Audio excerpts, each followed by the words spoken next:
We are live. Sbtalksports Sean Webb. Real takes over fake debates. It is Friday. How you doing today, Sean? Doing good, SB. How you doing, man? Salute everyone. Thank y'all for watching as always. Appreciate you. Chilling pretty. I'm doing pretty good. I finally went to go see Deadpool and Wolverine. Me and my lady went while the kids was at school. Great movie, by the way. I enjoyed every little bit of it. A lot of things was filled in for the future of the Marvel verse, I should say, because I know the Deadpool is kind of like the cold character, but it's like in a joking way. Yeah. But this is, I feel like for the new Marvel verse, this is Iron Man like 1. You know, this is the start because I'm not gonna spoil nothing for nobody in here. You know, I'm not gonna spoil Sean. We can probably chop it up after the show. But something happened. A lot of things happened in this movie that's going to set the precedence of what's going to happen in the future of the Marvel verse, especially with the Tony Stark being Dr. Doom, and a lot of y'all don't like Tony Stark being Dr. Doom thing. Well, guess what? Deadpool versus Wolverine made that canon. It made it canon. It's legit. He ain't gonna be the red and yellow Dr. Doom. No, he's gonna be actual Victor Von Doom, and that's gonna be him. So be prepared for that. And then besides that, got the little ones, help my little one with the homework, chill, relax. That's it. Can't complain, man. It's been a good Friday today. Down the street from my house too, Italian Fest going on. Yesterday I went down there and grabbed some, I didn't get no actual Italian food, which is crazy. But I got these steak sliders and the shrimp, jumbo shrimp, fried Gulf shrimp, fire. I'm not gonna lie. So, but my Friday cool. What about you, Sean? Oh, just happy to make it every day, man. Every day you wake up is a blessing. So just grateful for that, man. Yeah.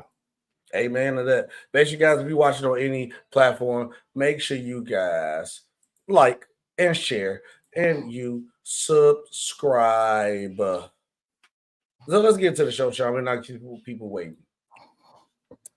I guess we got to start from the top of what has been recently going on. Team USA made the gold medal game. Steph Curry, balls out of control. Team USA was down in Serbia, came back. It's a lot of details that's going to this game. Hey, let's go to the good ones first. Steph Curry puts on his cape and saves Team USA. I believe he had 9 threes and had 36 points total. Went ballistic, greatest shooter of all time. LeBron James become the first Olympic guy for Team USA to have a triple-double. Second. So he's second. 2 triple-doubles. 2 triple-doubles, yes. Okay, what I said was first. Oh, I didn't. Shout out Go James. That's why he's up there. What does this say about the heroics of those 2 players, especially Steph Curry, at this age to still be as dominant as they is? Because, Sean, my man said it's like this, right? And we're going to talk a little bit deep more about the situation. When we talk about the next story on this segment, to see these guys still ball like this is ridiculous, and it is the test of this era how great we are as skill, how great they are as skilled players. You can say it because of the new medicine and help people can play longer. But sometimes people got to realize this. During a season, I'll probably put other guys above Steph, LeBron, maybe KD, the younger guys, because basketball is a young man's game. But when it comes to they fresh and you can come play right there at that moment, I'm sorry.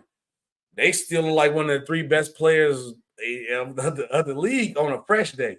Now, if it's a long, grueling season, Sean, I might take whoever, But if Steph Curry and LeBron James get 2 months of rest, and I get to pick, I'm picking them before a lot of guys. I'm sorry, at their age, it's getting ridiculous to the point I'm mind blown. I never seen this before. My mindset for when it comes to basketball players was you play 15 plus years. After 15, you start looking different. Steph, LeBron, especially LeBron, they still look dominant. Obviously when you go through the NBA season, they might get hurt or not, but when healthy, they still look good. So I want you to talk about like the Team USA game, obviously, but what is it that are in this generation where the old stars are still looking like they're in their prime? Because I'm confused. I'm still trying to figure out what's going on. I think it's two things to answer your last question first. People will look at the physical. It's not the physical. It's between the ears. It's understanding moments. It's understanding when to assert, when to lay back, when to take over, when to say, when KD, has the ball up top late in the game, and they had gone a lot of pick and roll in the fourth quarter if you were paying attention. And when KD says, "No, I don't need to pick. Don't worry about it." He's reading. He's read the defender. He understands how the defender is playing him. He knows he's going to get the shot that he wants, and because it's Kevin Durant, he's more than likely to knock it down. So it's between the ears. It's the understanding situation. Basketball, like a lot of sports, is not just running up and down the field or the court. It is understanding situation, is reading the moments. It's having enough EQ and IQ to respond in those moments.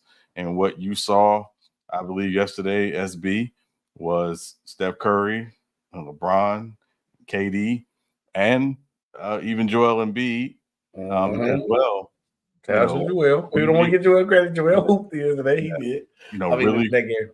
Yeah, really see the moment, figure it out, and and also I think what happens sometimes too is, and I think we have to be very careful. A lot of times when we watch basketball, you watch it through the eyes of fandom and not through the eyes of a level of being objective and realizing that there's an opponent on the other side. The opponent on the other side gets a chance to prepare and get ready for games as well.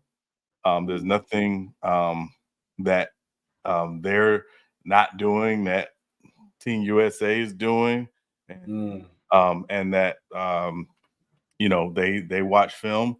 This was the third time USA played Serbia, and even after the last game Team USA played, you heard the coaching staff and Steve Kerr say, "Hey, listen, this is probably going to be a very different game."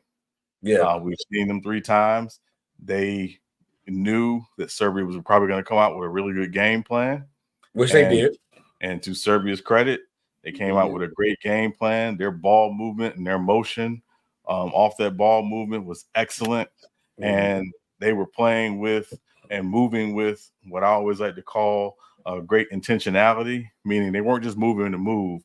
Those guys were moving to get the spots, to get shots. And they hit 15 threes in the first 3 quarters.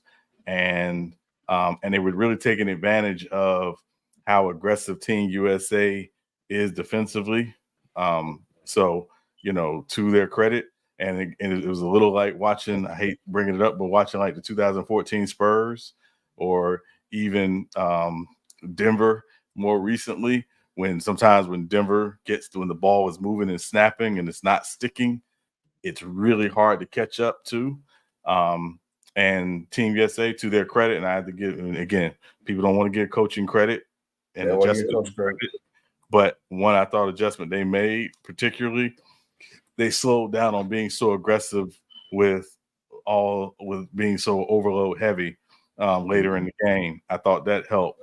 And there were times where, again, they would switch things. They probably didn't need to switch because, again, there were times where Booker got caught on Joker down low, so those things, they cleaned up a little bit, I believe.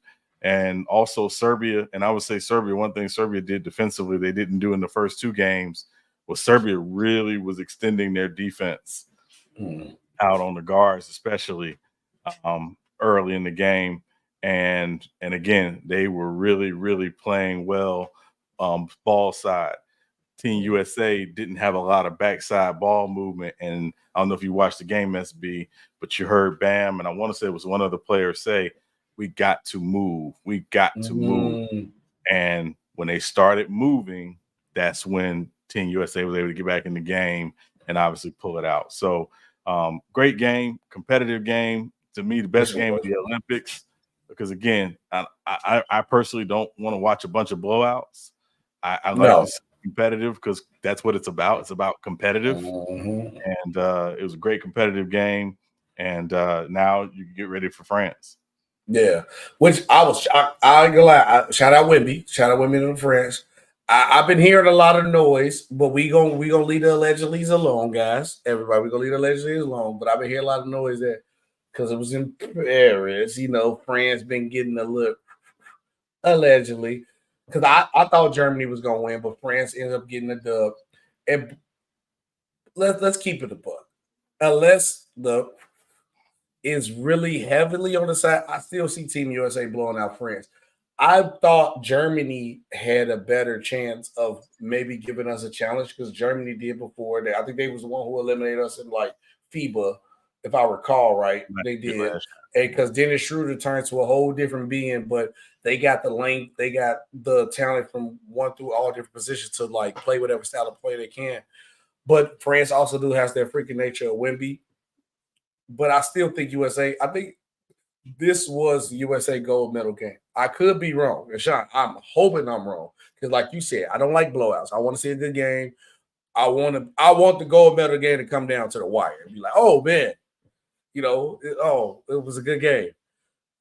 But with Team USA, things, how can I say this? Things never peaches and cream. And it's not necessarily about the play on the court. Or you could say the play on the court, or the non-play on the court, I should say, if I word my words the right way. Because Team USA just came back from a great victory, right? Almost lost to Serbia, was down. Steph Curry did something historic. LeBron James did something historic. But you know what else? We can't just say, good win, Team USA. Steph Curry, that's why you're the greatest shooter of all time. LeBron, that's why you one of the greatest of all time. No, we still talk about the same thing that people complain about. Why Jayson Tatum not playing? Why is that still a conversation? So, because in this game, Jayson Tatum did not play the second half. And Sean, with him not playing the second half, he played all. He didn't play all of this. No, wait. I thought he played the first half. I could have sworn he played the first half, right? No, I don't think he got in the game at all. I don't think he got in the game at all. I'm about to check because I thought he played the first half but didn't play the second half. No. They pretty much stuck to the same rotation that they had in the first time they played Serbia. So he didn't play at all, which was cool. Bob Cousy, Celtics legend, criticized Jayson Tatum bitching. I'm trying to find the exact quote. I freaking closed it out, but he harshly criticized it to Steve Kerr. I want the exact quote. He said Tatum is on the cover of Sports Illustrated this month. Any experts that I have read lately have chosen him in the top 5, and sometimes number 1 in the bleeping world. Now Kerr is telling the world that he doesn't agree. In a 40-minute game, if you can't find 5 minutes to play somebody on a team without hurting yourself, that's what Bob Cousy said. Shout out to the legend Bob Cousy, right? I'm gonna come back to that quote for a second, Sean, because I said something early in the show for a reason.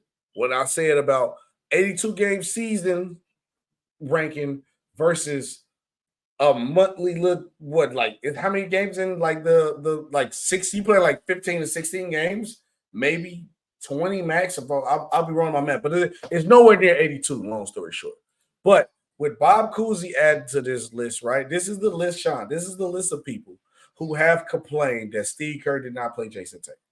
Jordan Clarkson, Carmelo Anthony, Jamal Crawford, Dwight Howard, Stephen A. Smith, Quinn Cook, Shaq, Tim Legger, Charles Barkley, Gilbert Arenas, Bob Cousy, Jay Williams, Draymond Green, and Grant Williams. And there's going to be one more person added to the list. We're going to talk about that person in a second, right?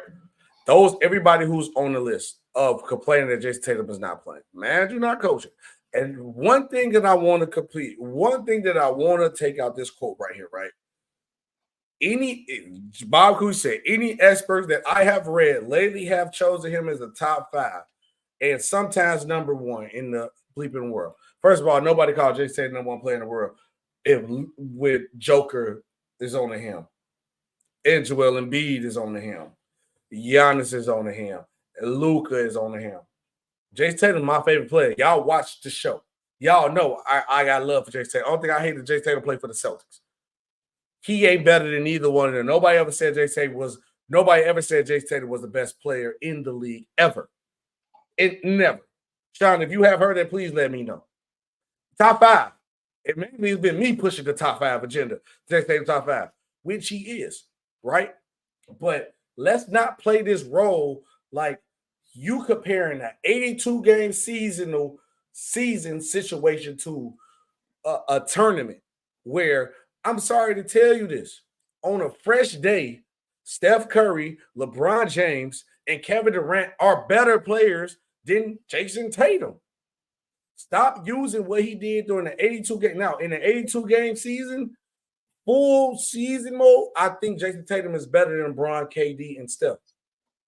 Basketball is a young man's game. You got to last. You can't be injured. You got to actually be able to keep up. But I don't know if it's a month break and you come in the gym fresh, I'm taking LeBron and Steph. I'm taking KD because when I ask people who complain about they say they should be playing, all they bring up is that he's a champion, Sports Illustrated, he on the cover of 2K. What does that have to do with what's going on in the game? You got to play off player personnel. The player personnel said Tatum don't fit in the rotation. What's Tatum's job? What does Jayson Tatum do at an elite level? Score the ball. And you better hope he's not missing. But score the ball. He don't playmaker elite. I said elite. So for anybody say like I'm not calling Jayson Tatum trash. At an elite level, he don't playmaker at an elite level. He don't defend at an elite level. He scores at an elite level. I don't need that if I got Kevin Durant and Steph up front of him shooting better from the field and making a better impact. I'm sorry, he's not going to play. You Celtics fans are crashing out, or whatever fans y'all want to be. Y'all crashing out over Jayson Tatum not playing, and the main goal of coming to Paris is win gold. But why is Jayson Tatum is the topic? I don't understand that. Left option on TikTok every case. He said Jayson Tatum will go off on the Warriors for Kerr doing this.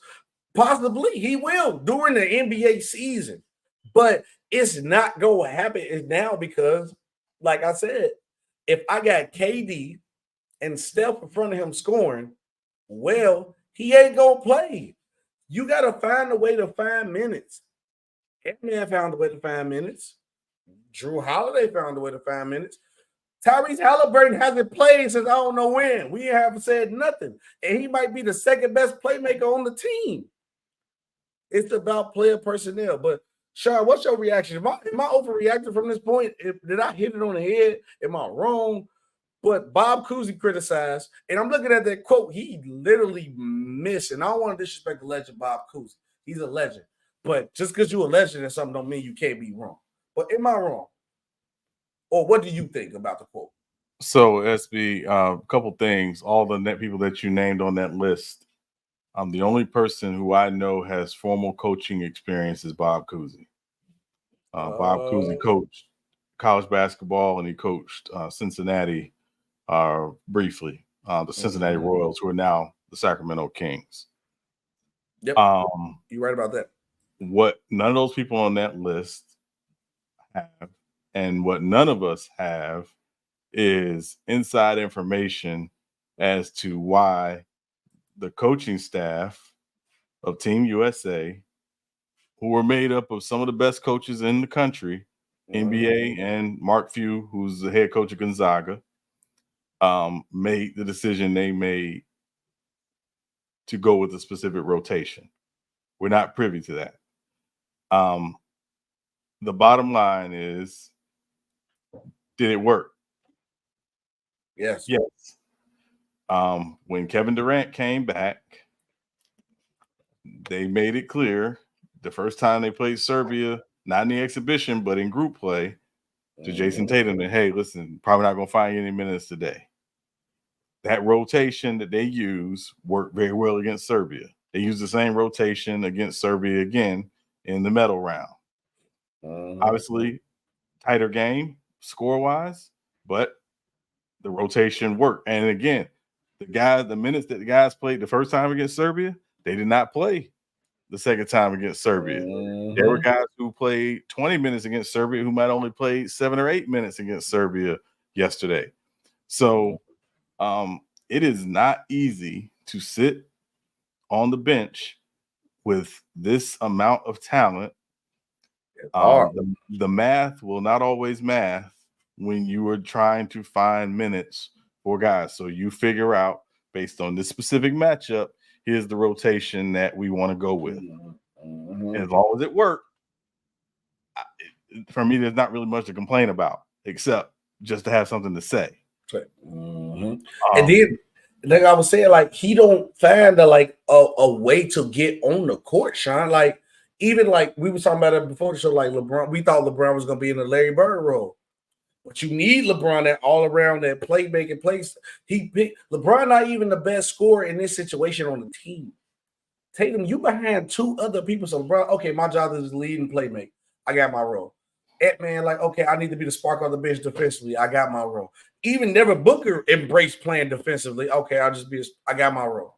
AD, I'm gonna be a rebounder, dirty work guy. Bam, I'm gonna be a deep dirty work guy. Found this role.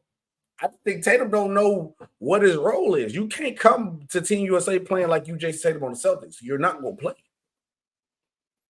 Yeah, and I think that's the other piece of it, SB, for me anyway, is ultimately what you do on your NBA team is not what you're going to do on Team USA, because Team USA is a very different situation, right?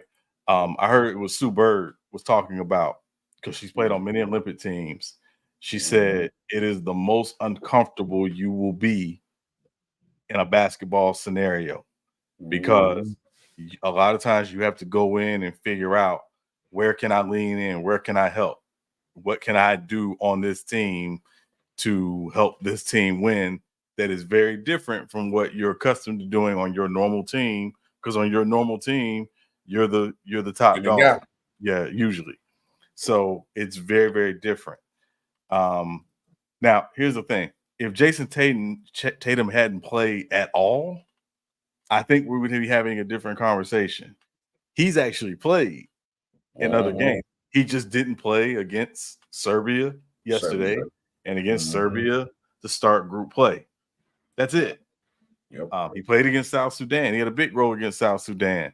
They didn't play Joel Embiid, right? So, I mean, again, I don't know what the issues are against Puerto Rico. Drew Holiday didn't play. And Drew Holiday had been starting, and he didn't play. So come on now, it's literally, rotations are fluid, lineups are fluid. At this point, it's just people talking just to say something, and it's getting a little tiring, because what's the ultimate goal? Is to bring home to win the gold medal. When you come home as a gold medalist, nobody's gonna care how many points you average. Nobody's gonna care how many shots you took. Nobody's gonna. Did you win the gold? That's it. It's about the medal. That's it. So all the talking, and it's just I think it's just I understand that this is a dead season from a sports talk perspective, but there's more stuff to talk about. It honestly is. And just shout out Thunder. MC Roberts said Drew Holiday was injured. Okay. Thunder said, I don't get why people mad. This is the NBA where the offense is ran through you. When you play with multiple MVPs, you have to sacrifice and be a role player. I mean, you hit it right on the head. See, Sean, but my problem comes into this, though, right? My problem comes into this. I think Jayson Tatum fueling the fire with it. I think Jayson Tatum is playing a part of this, too, because would it still be the thing? Everybody might have the way how you feel, like, oh, yeah, this person should play, this person should play. But for it to keep lingering on this own, mind you, I don't think he said nothing public. Obviously, just saying nothing publicly. I don't think he said nothing to the coaching staff. I don't think he said nothing to my own Team USA. But I think Jayson Tatum talking. Well, he's complaining. Because the last person that I didn't disclose to you guys who's adding on this list Jayson Tatum mama said, I need answers to figure out why my baby ain't playing. Now, we all went through things in life, whatever, especially as men. Especially as men. When you stressed, depressed, you gonna call mama before you call anybody. You gonna call mama. So if mama said I need answers, so I think bro complaining too, adding to the fight. I'm sorry. I think Jayson Tatum gonna get this gold medal and play the role like, yeah, I'm happy. And it might be in the trash by the time he make it home. I'm trying to, Sean, he played. Imagine, this is somebody who is a Jayson Tatum fan. Jayson Tatum is my favorite player besides Derrick Rose, because Derrick Rose leaving out. And I picked players their rookie year. I picked Jayson Tatum before he got drafted, which I'm still pissed off that he went to the Boston Celtics. I picked him. I said, yeah, this dude, I'm going to pick him. I'm going to start with him. He's going to be my new favorite player. Hopefully he become good. I picked him from the jump. But I'm telling you, Sean, he is fueling this fire too. Because once the mama came out, I'm like, that was my last straw. Because before this, he literally said, when he first got bitch, he said, I went from NBA champion, covering NBA 2K, the Sports Illustrated to get a DNP. It was a humbling experience, right? Sound like the right answer to say. I'm thinking, okay, cool, this will go away. Because if Jayson Tatum didn't have a problem with this, he would have publicly already snipped this in the bud. Hey, look, guys, it's no problem me getting no DNPs. The main goal is to win gold. I haven't heard him say nothing yet. Nothing. Because you could nip it in the bud and be like, nah, bro, it's good. Everybody got a role. I'm playing a part of the team. He didn't nip it in the bud at all. He didn't nah, bro. He didn't close it. He left it open to go because he want this to be a thing. He's mad. Like, bro, I just came off a championship winning, man, you. Even though he did get finals MVP, but people are not looking at the basketball situation because this is the same part of the problem how Jaylen Brown got finals MVP over you because your value is in scoring only scoring, truly. And I rock with Tatum because he don't try to do nothing else elite. He didn't even try to come to Team USA accept the role. He could say he did, but physically, for what I watched and seen him do, he didn't accept this role. He came in there trying to play like Boston Tatum. And when you're not hitting your shots, what is Jayson Tatum value? So can I say two things, SB? The first is to quote Major Payne. This goes out to Jayson Tatum's mama. Miss Brandy, maybe what he need for you to do is to pop your tata out of his mouth and let the boy grow up. Let him grow up. Say it again.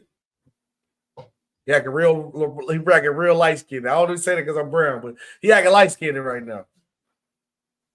Like, this is not about an individual. This is about the team. Not about an individual. Not about the last name on the back. It's about what's on the front of the jersey.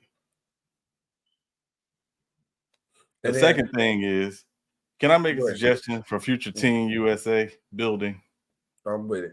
It's 12 roster spots, right? Okay. Take 6 All-Stars, 4 role players, and 2 bench warmers, and make that your Olympic team out of the NBA. 6 All-Stars, 4 role players, and 2 bench warmers, and make that your Olympic team.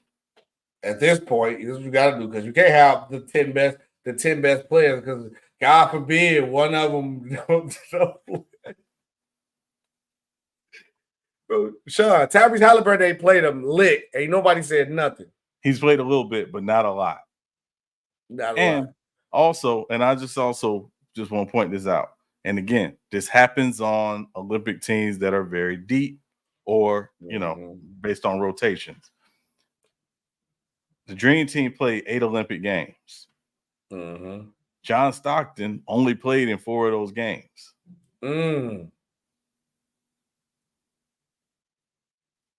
At that point in time, too, one of the best point guards. Yes. All NBA point guard led the league in assists, point guard. Played 4 games. Played 4 games. So my point is that sometimes the rotation, the lineup, you may not play. That's the nature of being on a team like this. That's the way it works. That's the way it's always worked. This happens to be a very deep team. Yeah, it is. One of the deepest Olympic teams in a very long time. Yep. This was going to happen. It's the nature of the beast. Oh, it is. And Wu said Tatum isn't complaining. I'm sure the Celtics fans aren't complaining much either, as it helps him not get injured. Wu, I'm gonna tell you right now, they are complaining. Bob Cousy, a Celtic legend, is complaining. Bob Cousy. Bro, they are complaining. And Tatum is complaining. He's not publicly complaining because he did not try to nip this in the bud from day one yet. We haven't heard nothing from Tatum. Yeah. Nothing. Imagine, he probably do it. If they win gold, he'll probably do it after. Maybe be like, oh, yeah, not a problem. Why you ain't do that during just to like avoid the problem? Like, no, bro. This comes with Team USA. Everybody got to roll. When I'm needed, I'm going to do what I got to do. If I'm not needed, I'm going to still support the team. I'm just here for gold. End of story. Nobody got nothing to talk about. Wu, you got to remember, what Sean just said, I know it's a slow season. It's a slow season. ESPN, the main companies, all them, they don't got nothing to talk about. But they got hours of air they got to play and feel. So they got to find something to talk about. So they're going to make stories. But he didn't end it. He said, I believe Stockton was hurt. And he was nursing an injury, but that said, he could have played. Could have played. Yeah. So again, the blessing in disguise is he was nursing an injury. So again, it meant they didn't have to try to find minutes for all 12 guys every game. So, again, at the end of the day, all the complaining and all the, why isn't he playing? At the end of the day, is he going to come home as a gold medalist? Yes. Hopefully. Yeah. Short of something crazy happening against France, he's going to come home as a gold medalist. And also, I'll tell you this much. I know this may come as a big shock. Mm-hmm. There's another Olympics in 4 years. Jayson Tatum will, short of injury, more than likely be on the 2028 Olympic team. And be the man of that team. Or at least one of them. Yeah. Because I got to believe that there's 3 guys currently playing right now on this team who probably will not be on that team. Steph, LeBron, and KD. Yeah. So let's just be real about it. And at the end of the day, come home with the goal. Come home with champ. Get ready for the season, and let's move forward. I'm right on the head with that. And Thunder said, trust me, Celtics fans are complaining, which they are.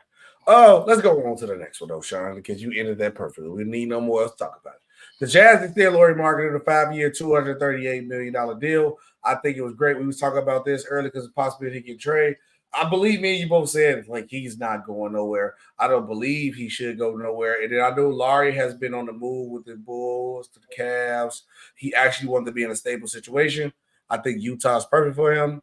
He can expand on his game as a player. I like it. That's pretty much what I got on this situation. What about you? Yeah, I mean, again, very much expected. Utah never really wanted to trade him. Of course, Danny Ainge is going to test the market with guys because that's what Danny Ainge likes to do. And short of him getting a Godfather offer for Lauri Markkanen, they weren't trading Lauri Markkanen. And again, the big thing with Lauri Markkanen is not only did he sign the deal, it's when he signed the deal. He signed the deal after August 6th. He signed it on August 7th, meaning he won't get traded during this regular season. He won't be trade eligible until the draft in 2025. So it's not so much that he signed the deal, but it's when he signed the deal. Not a surprise. Utah locked him up, and, we can move forward. It's a blessing in disguise, Philly, and documentary gonna go crazy. They're not doing documentary on this. They don't care. This is not that serious. They're not doing Yeah, nah. This don't even feel like. I feel like we can't walk it through this. We can't. I feel like we can't walk it through this one. Yeah. But make sure you guys comment down below. Let us know what you guys think about this. Make sure you comment in the TikTok live. Let me know what you guys feel about this. But Sean, we have to go to the gridiron huddle before we say Utah just tried to show some continuity for once instead of just trading everybody like you. Woo, I'm gonna tell you what it really is. Danny Ainge trying to finesse. That's what it is. That man go finagle anything that he can do, anything that he can try to get. That's what it is. If Danny Ainge can finesse you, then he gonna take the finesse. He'll let his star player go to finesse you. That's all it really is. So let's go into the gridiron. Jerry Jones had a lot to say about CeeDee Lamb extension, Sean, which I'm not shocked. And when people sometimes say, and I hate to say it because I don't like to wish death on nobody, you know what I'm saying? But people say, I'm gonna say step down.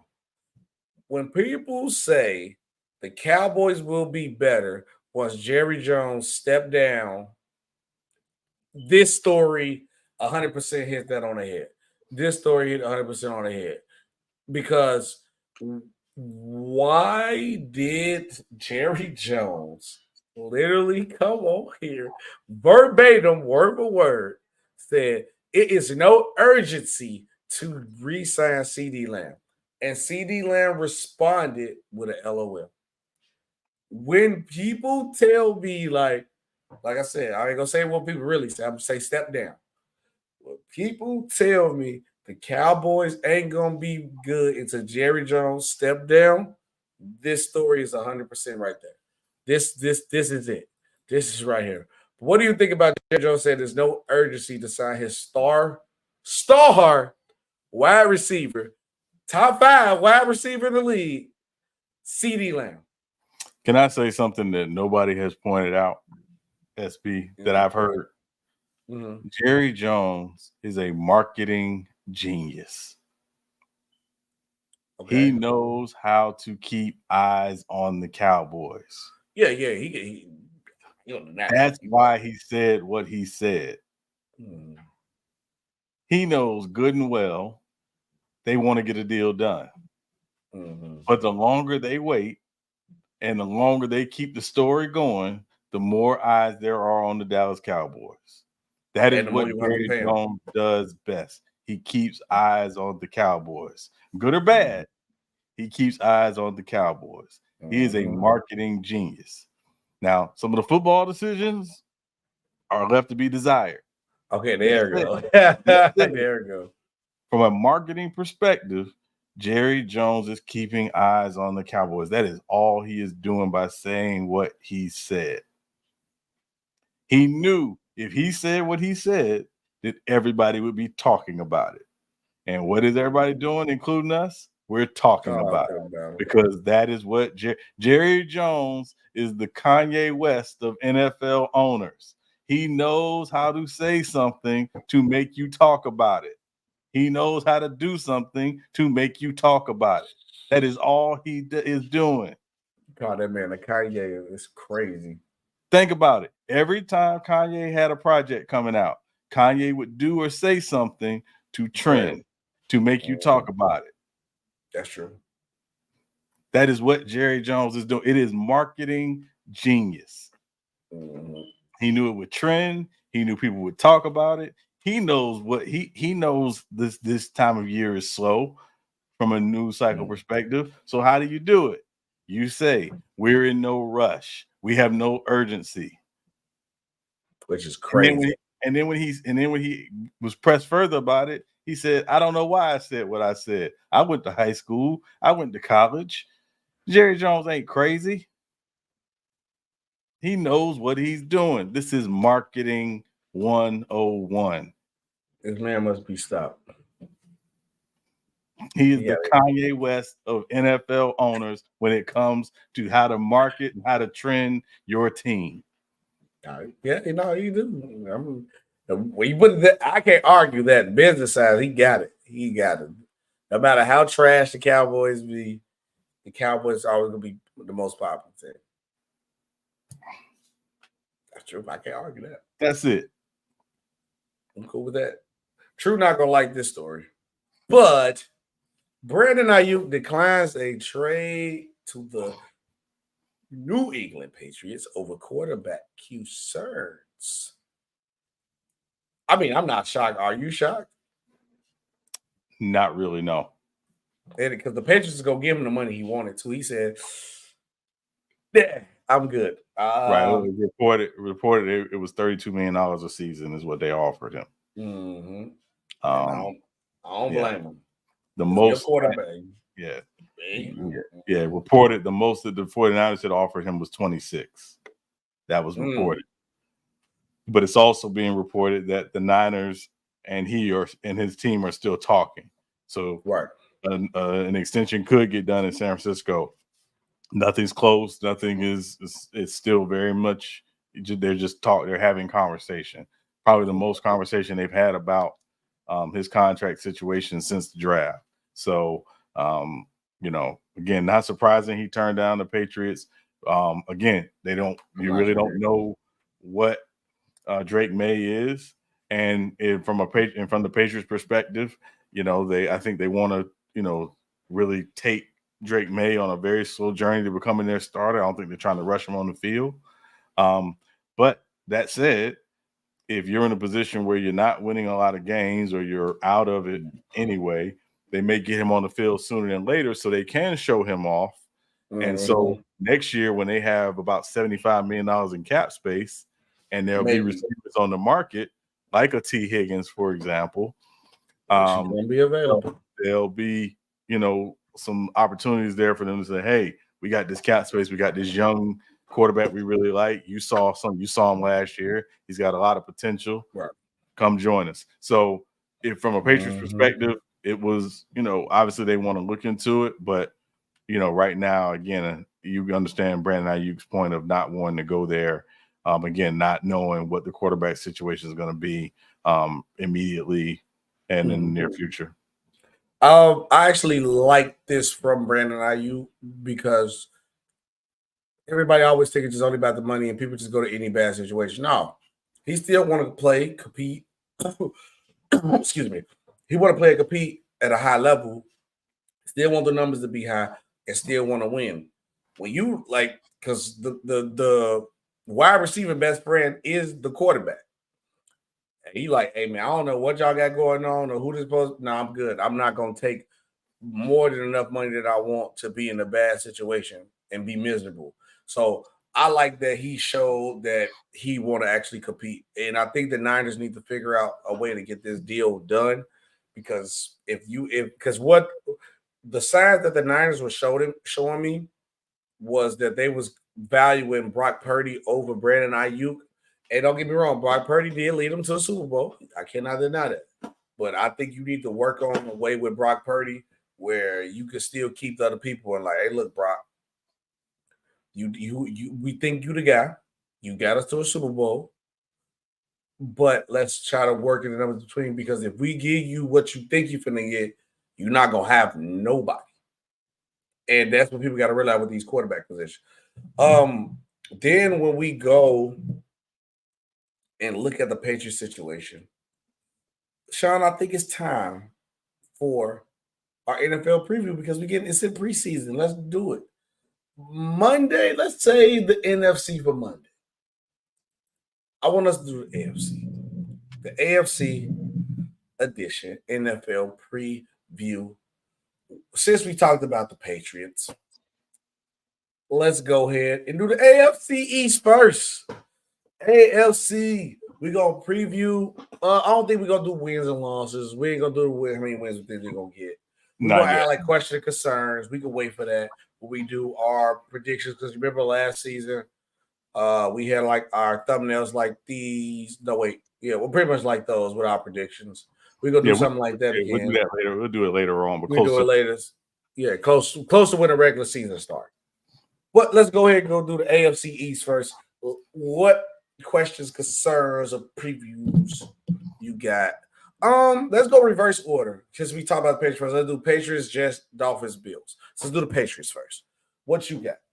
All right. So I guess the burning question, one of the burning questions I have for the Patriots is how much patience will they have with a rookie head coach, Gerard Mayo?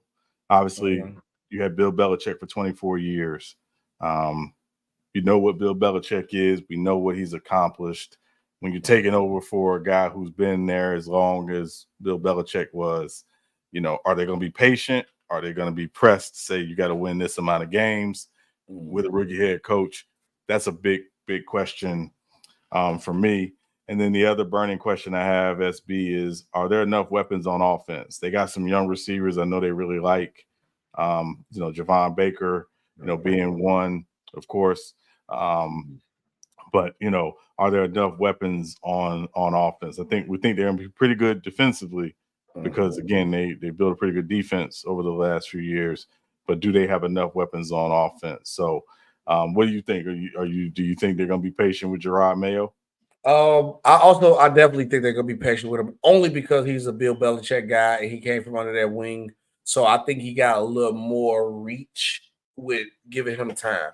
So I think he's gonna have more than enough time to actually figure out. Like I don't see them like if the Patriots have a terrible year, and I'm talking about terrible, like being a top 3 pick, I think he'll be fine. I don't even talk about the weapons is a problem. Obviously, you see they tried to get a weapon, but the problem is when you try to go for weapons, if you don't have nobody established where I can't get a wide receiver because I'm my quarterback, you got to establish that first. This is the filler year, the rebuild year. Patriots fans, you shouldn't be expecting nothing from the Patriots this year. What the Patriots need to do this year is show that Mayo can run the team. He's a good head coach and establish Drake May that, okay, he might be the guy. That should be the main goal. But also the problem is, what I talked to you about earlier, that the backup, the 6th round pick, Joe Milton, this is his name, I believe. If I'm wrong, you correct me in the chat. Has been looking better than Drake May in camp. So now it's like, do you play this guy? Do you play the 6th round pick over your starting guy? So the Patriots got a lot of concerns, but for me, and my burning question is, how are you going to establish a foundation? Because you need to establish a foundation out of the Bill Belichick era. This is a new era in Patriots history. My question is, what foundation are you going to build to excel in the future? That's for me. The Jets are next. I can lead off on the Jets. My burning question is, wait, there's a question in the chat. It said, depends on how many games he said he was going to win when he signed our coach contract. He's stupid. That's my boy Mike. He played in the NCAA league. So like on the NCAA league, it's a certain amount of games you got to win to keep your head coaching job. He's stupid. Shout out my boy Mike. But the Jets, my burning question is, Aaron Rodgers is point blank simple as that. Like, one, you coming off an injury. 2, you already question your leadership, but you're not doing whatever you want to do during camp. Argue with players, but you settled after practice, argue with players. My burning question is, Aaron Rodgers get the job done physically and mentally, because yes, you are Aaron Rodgers, one of the greatest, one of the most talented quarterbacks of all time, a lot of MVPs, but you only got the job done once. And you weren't really Aaron Rodgers during that time. He was nice, but he wasn't like MVP. Man, he might be one of the greatest quarterbacks of all time, Aaron Rodgers. He was like, oh, yeah, this dude might be that deal. So can you take this team from here to here? Because we know the Jets without him is down here, but can he take this team here? That's my burning question. So do you think Aaron Rodgers can do that, Sean? So I don't think they should be expecting Aaron Rodgers to lift them like that. What I believe they have to do, SB, is one, be a very balanced football team. I think that offense should actually run through Breece Hall. When you have an aging quarterback, the best savior for an aging quarterback and an older quarterback is a run game, a very consistent ground game. And again, look at Denver in 2016 with Peyton Manning. wasn't the same guy, was clearly, towards the end of his career. They ran the football, where they had no Sean Moreno. And they also played great defense. They weren't asking Peyton Manning to go out and win games for them. They were asking him to manage the game.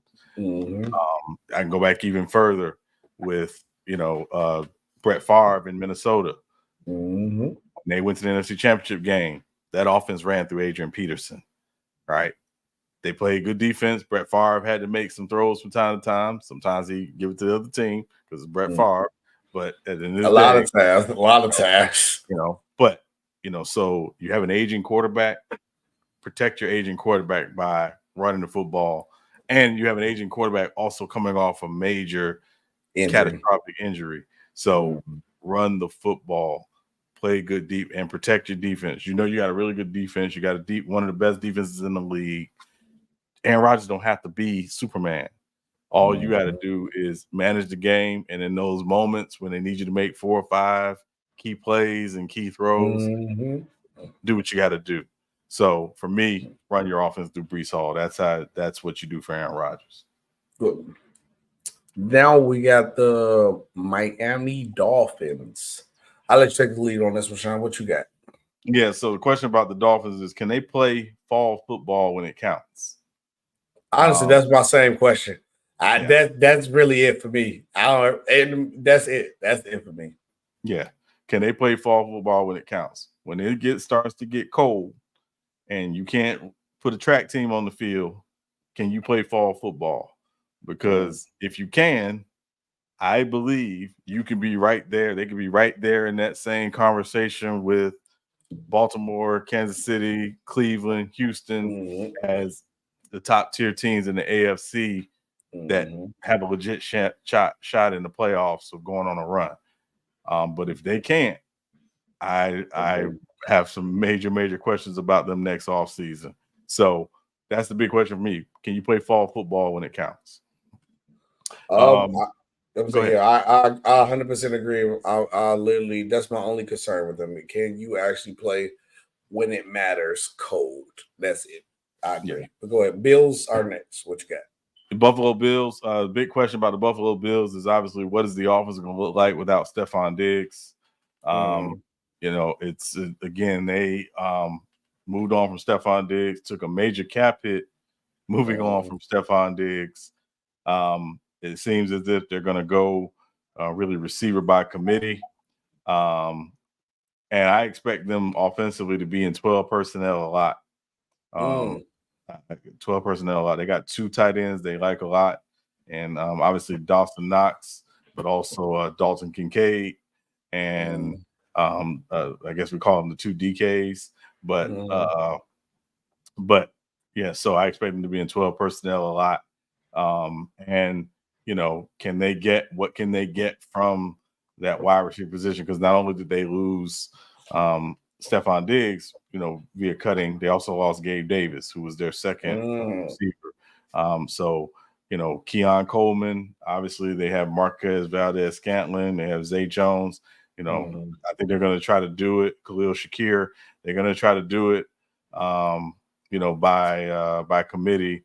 But I think they're going to be in 12 personnel a lot. So and then my other burning question, sorry, SB, is what's the defense going to look like? Because they did lose some pieces on defense as well. Again, cap situation being what it was, they had to make some roster moves. Can they be good enough defensively to still be a potential playoff team in a very, very tough AFC? We kind of on the same page, because one of my burning questions is like, are you guys going to still be established as a contender with all the players that they have lost recently? But also, another burning question is, Josh Allen going to actually pay the tab for people saying that he is that guy that they think he is? And the other one is, will they have the kahunas of a coach to protect, because it's a double question from that point, protect Josh Allen from himself if he don't look like that by running the football? You lost like you said, you lost Steph Diggs, you lost Gabe Davis. You still got James Cook. Great back. Are the Bills are going to change their game plan and just run the football? This is the year where it's no excuse where you be like, oh man, we should run the football. So that's my burning question. Like, are you going to actually change your game, your team dynamic or team game plan for the betterment of the team? Now we got to go down south. We got the Houston Texans. Well, what you got for the Houston Texans, Sean? So, burning question for the Houston Texans is: will Joe Mixon fix their rushing offense? They were 22 last year and running the football. I think they got to be a little more balanced. So again, CJ Stroud's going into year 2. Obviously, he had a great rookie year, one of the best rookie years of any rookie quarterback we've ever seen.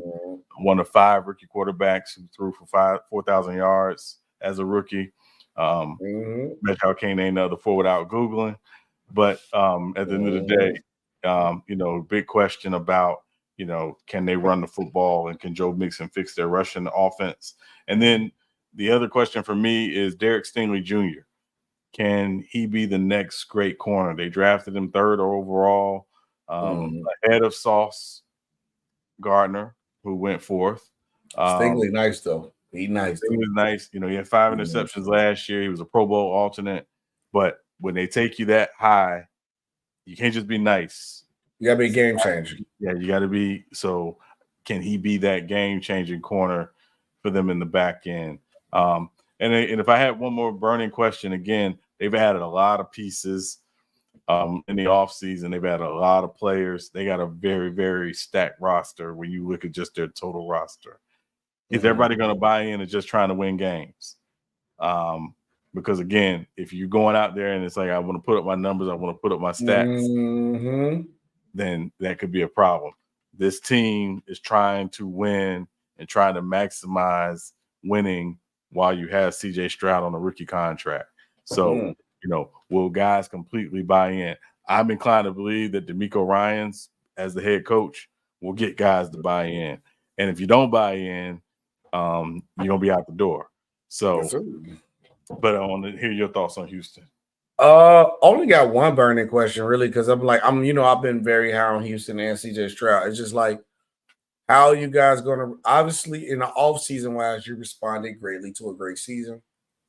But how are you guys going to respond to now you're not going to catch nobody by surprise, where it's like, okay, this is the game now. Houston is a good team. The Texans is like, it's not no pushover game.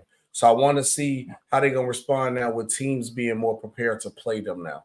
Because I know everybody like, oh, yeah, once they got hot, everybody start. No, it's different when they got that film on you. It's different when we see what you run. This is what you do. Okay, cool. Now they prepare. They really get. So that's the only thing I'm like, how are they going to respond with now they can't just hop up as a surprise on teams. That's it for me for Houston. Let's go with the Colts. I'm not really too high on the Colts. My only question is, how are you going to protect your quarterback from himself? That's my only question for me with the Colts. I think I can answer that. Get Jonathan Taylor back on track. I mean, they didn't want to pay him, and then they finally they played a part of it. Yeah, you got to get Jonathan Taylor back on track. You want to protect AR-15, get Jonathan Taylor back on track. And then the other piece is their defense was ranked 24th in the NFL last year. That's not good. Again, in the division that has gotten better, I believe. They got to improve. They're gonna have to creep up. It'd be a better defense again, because that's a good way to protect your young quarterback. Where again, they don't feel like they have to go out and try to score every single series, and they got to try to get 7 every single series. So, can they improve enough defensively to do that? Nothing with that. We got the Jacksonville Jaguars. I'll let you take the lead on Jacksonville. Jacksonville, big question for me is, will wide receiver by committee be enough? They had Calvin Ridley last year, who was basically their number one. They lost him to a division rival in free agency. We'll talk about next. Yeah, they did sign Gabe Davis to a 3-year contract from Buffalo. They still have Christian Kirk. Obviously, they drafted the receiver out of LSU, Brian Thomas Jr. Seems like they're going to try to go receiver by committee, but will that be enough in that division? That, again, I think we pretty much believe Houston's going to win that division, but will it be enough in that division? And then the second question is Trayvon Walker, the first pick of the draft 2 years ago. Last year had 10 sacks in his second year. Can he take that next leap and be, again, another dominant force on the other side of the other Josh Allen, who's going by a different name now, but we know the other Josh Allen is a beast.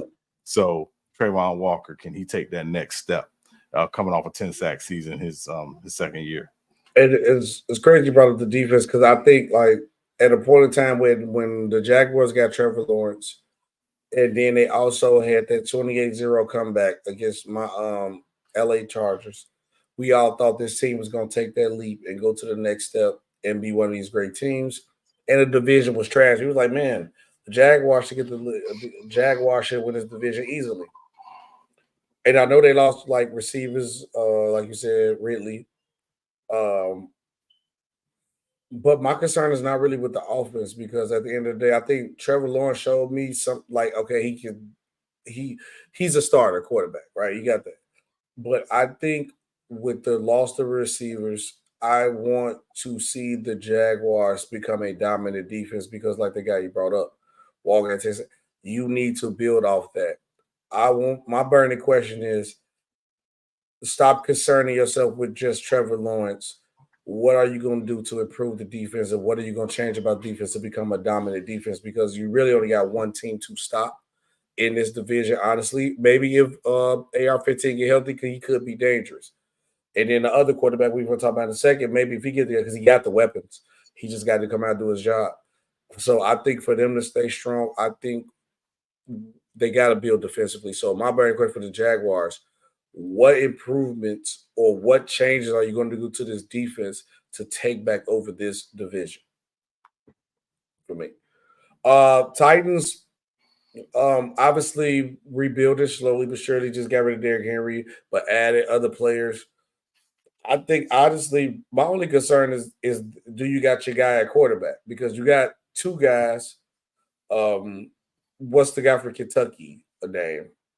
The starter. I'm sorry, I don't know his name. Will Levis. Will Levis, and then the black guy is Malik. What's his last name? They still got Malik, right? Is it Malik Willis? Yeah, Malik Willis. Malik Willis. Okay, do you think you got your guy? That's it. Find your guy. That's the only thing. For my burning question is, who is your guy? Who gonna lead the team? Because that's all I got for the Titans. There's not too much else concerned about them. Yeah, they're all in on Will Levis this season anyway. Again, I think he doesn't have a lot of margin for error this year. Again, they've added Calvin Ridley to DeAndre Hopkins. We know Hopkins is out with an injury right now, but should be back. They also have Tyler Boyd, who came from Cincinnati, now in Tennessee as well. Probably not expecting too much out of their first round pick from a couple of years ago, Treylon Burks. So he might be potentially on the move as a preseason cut or as a pre-regular season cut. We'll see there. And then again, to your point, you brought it up, SB. What's the offense look like? The offense was very Derrick Henry centric. Now Tony Pollard as your running back. What is the offense going to look like under Brian Callahan, who's again taking over as a first-year head coach, coming from Cincinnati? We know the success he had in Cincinnati as their offensive coordinator. Got to think you're going to see some similar things in that offense. But to your point, it comes down to Will Levis. Yep. Definitely come down to Will Levis. But we got to go to the west side of the AFC. We definitely doing the Broncos and Raiders last. I'll probably just make a fart sound reaction. It's my burning question for those bums. I unfortunately have to respect the Chiefs because they're two-time champions. So let's go ahead and do the two-time champions. My burning question is, are you going to repeat and why you want to repeat? Just let somebody else win the division. Don't be great. But all jokes aside, my burning question is just like, is all the shenanigans that's going on with the team going to distract the team from winning? Because I think everything else they pretty much got solidified. Still got Patrick Mahomes, still got Travis Kelce, still got Chris Jones. I know they lost their cornerback, is it Sneed, I believe, right? They lost Sneed. Is the defense going to be able to maintain without Sneed? But besides that, it's just really like, can you, because three-peating is a lot. Three-peating is a lot. But can you guys rally and still keep the goal the same? That's my only break question. It's never happened in NFL history, so we'll see if they can make it happen. If we do this, I'm putting them over Brady. I ain't gonna lie to you. He the GOAT. He the GOAT because he gonna put another conversation. But no, I think if as you mentioned the off the field stuff, certainly, yeah, that's a bit of an issue.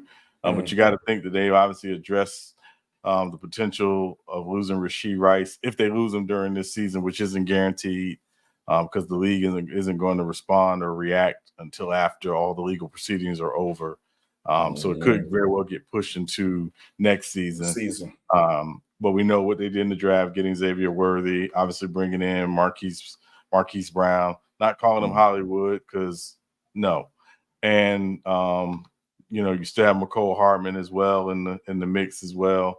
Again, kind of receiver by committee, is more than likely how they'll play. The big question to me from a roster perspective is their tackles. Jawan Taylor is a disaster, was a disaster last year at right tackle. And their left tackle last year, Donovan Smith, was only a 1-year signing. He's a free agent. Seems like they're going to try to go with one of their young draft picks at left tackle. How quickly can they develop and get on board? Because, again, the interior of their offensive line is really good. It's the two tackles that I have questions or concerns about. But other than that, it's the Chiefs, and, we know they'll be right there in the conversation more than likely. They always gonna compete, unfortunately, for me as a fan. We gotta go to the LA Chargers. Really quick, simple for me. My concern is obviously Justin Herbert health and hardball coaching. If you go come in and establish that foundation, the coach smartness, the savviness, the championship pedigree, are you gonna bring this to this team? Because that's what we need. You got your quarterback. You got your defensive, and also, we got to improve the defense because our defense was atrocious for the talent and the payroll we got. What are you going to bring to the defense? Because my thing only with the Chargers is coaching and Herbert's health for me. That's my burning question. Yeah, I think again, how you protect the defense, you run the football. Keep the defense on the sideline as much as possible. My belief, knowing Jim Harbaugh and how he likes to play, ball control. Run the football. Gonna look a little bit like the Ravens did a few years ago. Obviously, you got Gus Edwards, you got J.K. Dobbins in the backfield now. They're gonna run the football, and and again, not putting too much on Justin Herbert's plate, where he's got to go out and be Superman every week. And again, keep the defense when you run the football, controlling time of possession, keeping the defense on the sidelines. So when the defense is on the field, they are fresh. They can just fly around and play. And then obviously health. Big thing with the Chargers is often health. Who's next? I'm sorry. Raiders. You good. You can take the helm on this. Yeah, Raiders. I don't want to even say nothing nice about these next two teams. I'm going to try my best. Well, Raiders, a couple burning questions for me with the Raiders is, can the combo of Zamir White and Alexander Madison, can they replace Josh Jacobs? In the running game, I don't know. I don't think so. They're going to try. Seems like they're going to try to go running back by committee. But we know Josh Jacobs was really good for them for years. Last year was a little bit of a down year, I think, for different reasons. But we know Josh Jacobs is one of the better backs in the league. And then Tyree Wilson, their first round pick from last year, they drafted him very high, defensive end. We know they got Max Crosby, who's a monster. They drafted Tyree Wilson to be on that other side. He had a very, very rough rookie year, very up and down. Can he, find some consistency in his second year? And obviously, now that was Antonio. Why am I having a brain fart with their coach? Antonio Pierce. Pierce. Antonio Pierce is taking over. Again, it's about building, trying to build a culture. And one last thing, and again, I'm not wishing this, but they really have to consider, unless they jump out to some great start in our playoff team, really got to consider what you do with Devontae Adams, because he's got a $45 million cap hit next season. So I think they're going to have to really consider what they're going to do with him. My burning question is, when you go trade Devontae Adams to the Chargers? That's it. They're not trading in the division. You can forget that. That ain't happening. Yeah. A boy can dream, man. I have nothing. I don't want to even help these guys at all. I can't do it. Yeah, that's fine. That's fine. And then we can move on to Denver. Okay, we got the Broncos. Oh, my burning question is, where Bo Nix going to start? We need him to start day one. We'll start day one. Day one, Bo Nix starter. When is it going to happen? That's my burning question. Please start him day one. Yeah. What you got? That's the burning question. Who starts at quarterback right now? Bo Nix is third on the depth chart with the most recent depth chart release. Looks like Jared Stidham is in pole position to be the starting quarterback. But obviously Zach Wilson is probably still in the conversation potentially as well. So, who starts at quarterback? And then Vance Joseph, defensive coordinator. Their defense started very slow last season. Can they start faster defensively this year? Because I don't think they can get off to another slow start defensively. But if you're the Broncos, this is a rebuild year and trying to get ready for your future. But those would be my two burning questions. My other burning question is not even a question; it's a thing. But free Patrick Surtain, man. Trade that man, let that man flourish somewhere else. We got that man down in Denver, man. One of the best young corners in the league, man. Free Patrick Surtain. But we got to go into which I think is the best division in the AFC. I think it's best division in football. I mean, you could definitely argue that. I'm not mad at that. AFC North. Which way you want to go? Do you want to go to the Bengals, Steelers, Browns, Ravens? Your call.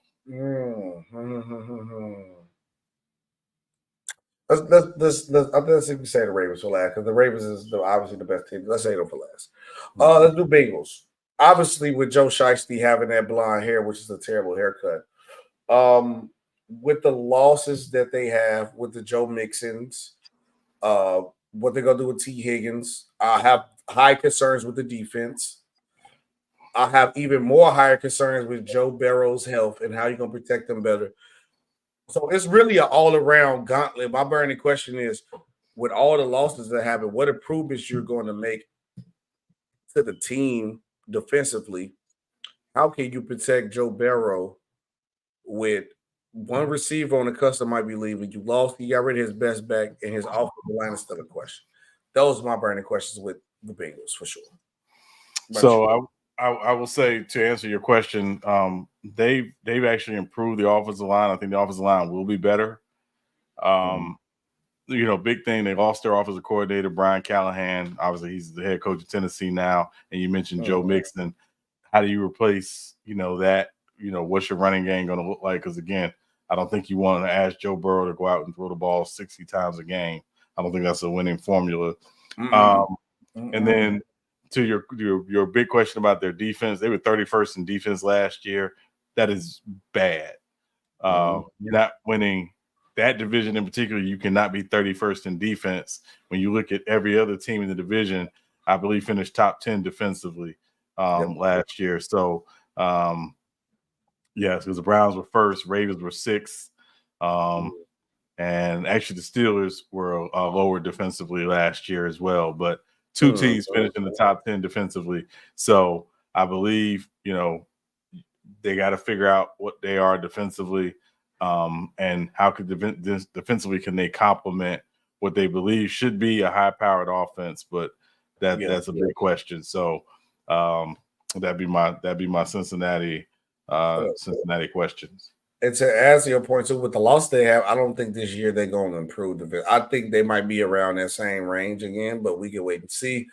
Steelers, the big concern with the Steelers, because obviously you said it was lower on the defensive chart, but realistically speaking, the offense didn't execute and the defense was on the field. Probably not guaranteed. If we look up time of possession of defense being on the field, I guarantee the Steelers probably was in the top 5.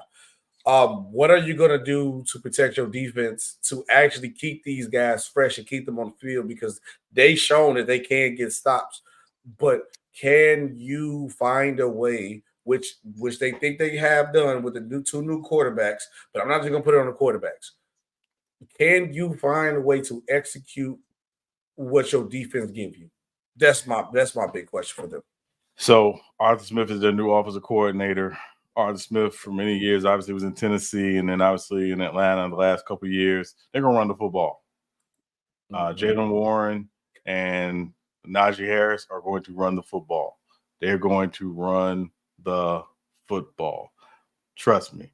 And obviously, who was the back? Who was the back?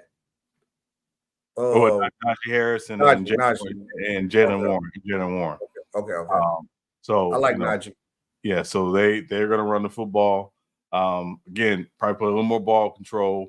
Obviously, the big question is who starts at quarterback. Hard to say right now, but Justin Fields. I think Justin Fields is it's a competition. I think Justin Fields being on the field, getting the reps in training camp, the first team reps in training camp, bodes well for him. But I don't think that Russell is completely out of the picture yet. And again, it's going to come down to a series of things.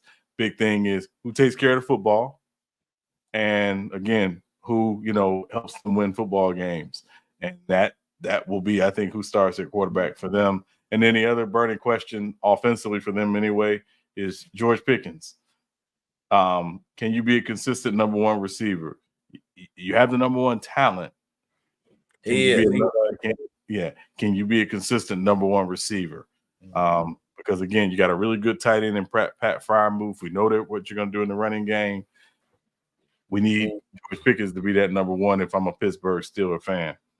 Yeah, and Sean, part of the joke, and I could have said it better, was when I asked you who gonna be running the ball, who gonna be your back? Because man, Justin Fields might be out there running if he started. I don't know. Oh, we got the Browns up next. I'm gonna keep it short and simple. My only burning question is: Deshaun Watson gonna be healthy? Is Deshaun Watson actually gonna live up to his guaranteed contract? That I think there's no other problem with this team besides that, because I can't value any other concern over the main one right now. And it's really is Deshaun Watson going to be there? So I think that I have two concerns outside of Deshaun Watson, just Deshaun Watson. First, Nick Chubb, can he return to form?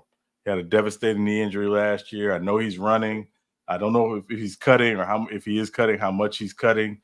I think they more than likely are going to take it slow with Nick Chubb coming back. So that would be one thing. From a Watson perspective, health is a big part. But for me, when I watched them and when we seen Deshaun Watson at his peak, Deshaun Watson is a guy who thrives in shotgun. Kevin Stefanski's offense, quarterback is traditionally under center. Can they find a mesh and a melding of what Deshaun Watson does well and what Kevin Stefanski wants to do offensively? Because if they can find that, and again, Deshaun Watson playing, as well as we've seen Deshaun Watson play in the past with that number one defense on the other side, they could very well be a dark horse Super Bowl team. They have that much talent. They are stacked. But I think it's going to come down to those two things. But again, Watson's health, but also can you figure out a way to mesh those Watson does with what you want to do offensively? That what you said right there actually made me think a lot, because what are you going to do when you got a coordinator whose style doesn't fit what makes you good? How are they going to mesh? Not saying that Deshaun Watson can't play under center, but like you said, he's better in the shotgun. So what are you going to do when you want to do that thing? How are you guys going to mesh? Cause that could be a high concern. That could definitely be a high concern. Last but not least, the Baltimore Ravens. My only real question is obviously the Derrick Henry, Lamar Jackson, how does it go mesh? But I think that's gonna do well. But it's just like with me is receiver concern. Besides Mark Andrews, who gonna step up? Well, Zay had a good regular season. I know he had some Play issues Flower. in the AFC Championship game. Mhm. And crazy as it may seem, if Rashad Bateman ever stays healthy, maybe he could really be that complimentary receiver to Zay Flowers. So that will be interesting. Also, they got Isaiah Likely, their backup tight end a lot. He played really well when Mark Andrews hurt last year. Again, probably see them in some more 2 tight end sets. And again, the evolution of Todd Monken in the second year with Lamar Jackson in that offense. I think you're going to see, potentially some more motions, a lot more flex in the formations. So, that's not my huge concern for me. My concern actually is on the other side of the ball defensively. Zach Orr is taking over from Mike McDonald. Went to Seattle to be the head coach. Their defense was really good the last couple of years under Mike McDonald. Zach Orr, can he be the next DeMeco Ryans? Because DeMeco Ryans was a linebackers coach, got promoted to defensive coordinator. Obviously in San Francisco, did very well. Former linebacker himself, played for a long time in Baltimore. Actually, can he be that next DeMeco Ryans? Can he be that guy that's able to help that defense stay at the level they were and possibly even exceed it? So that'd be my burning question for Baltimore. To answer your question, I feel like he has the talent. Like he has the talent to do it. You got, top to bottom, secondary, linebackers. You got everything you need to create one of the best defenses in the league, which they was. So I'll just go off him and scheming for me. Last story of the day. Charles Barkley won't retire, Sean. Charles Barkley signs a new contract, commits to TNT, despite the NBA rights saga going on. I heard that it might be a possibility that they do a all around type sports show, which is going to be kind of crazy to hear Charles Barkley talk about anything else but basketball. We're gonna see how that go. I mean, it might be funny, but Charles Barkley main thing was just about the people at the TNT station and the people, the family that he grew up with. That's one thing I will tip my hat to Charles Barkley at, that he always never went away from that he cared about the people that worked at the station, that work at the TNT, the people be around on a regular. For what I'm seeing, it says he signed a 10-year contract extension with TNT, and But that was his original the contract. original, yeah. So he did an extension. And his quote was, "I love my TNT sports family. My number one priority has been and always will be our people and keeping everyone together for as long as possible.